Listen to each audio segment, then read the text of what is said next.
The stock market is also reflecting domestic policy because uh,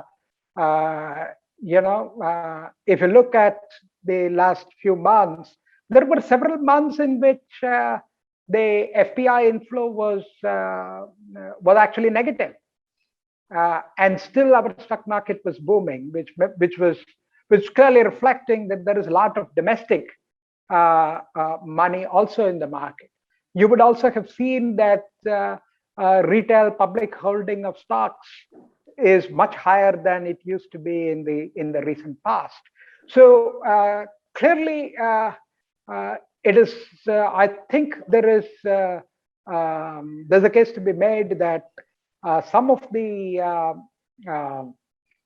boom in the stock market is uh, possibly not unconnected with domestic monetary easing.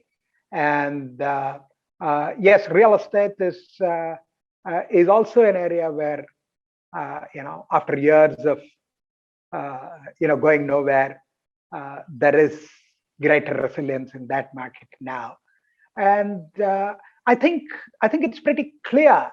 This is the sense that I get when I talk to people who are trying to allocate their investments, that bank deposits are no longer attractive. Nobody wants money in bank deposits.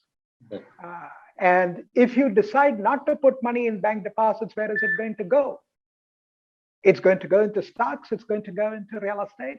Some of it will probably go into cryptocurrencies, right? So you see the extent to which there has been a crypto boom in India.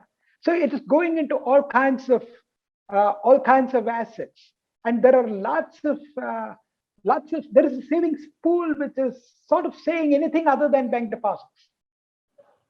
We don't care what it is, but please, for God's sake, not bank deposits, where the negative real rate of return is,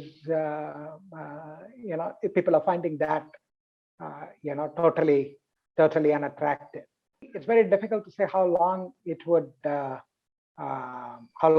last, and it also depends upon how quickly inflation starts coming down. Because all these forecasts that we are seeing are contingent on the current monetary policy, right? Right. And if monetary policy starts normalizing, then the future trajectory of inflation rates might also change. And so, if inflation were to come down to 4.5%, 5% quickly, then the negative interest rates that you are seeing will be much milder, right? And you will not probably see that as a given the enormous liquidity advantages of bank deposits. So I think the historical experience has been that people are willing to park money in bank deposits even at negative real returns because of the massive liquidity advantages of that. You know that it is cash when you want it, unlike almost any other asset, and they're willing to pay that premium of 0.5%, whatever, to do that. It is only when the negative real rate becomes so high that it swamps all the other advantages of bank deposits that people start looking at other assets. If you look at real estate, for example, it's an extraordinarily illiquid asset. You want to sell a house, it's probably 6 months. And what are the transaction costs of selling a house? The stamp duty, this, that, and so on.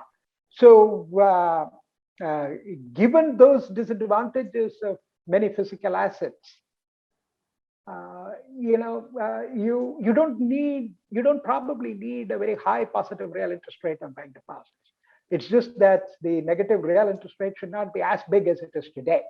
If you compress that even a little, you will possibly see more money, switching here. And if that happens, then probably credit demand would also rise, because if it is not so easy to raise money in equity markets,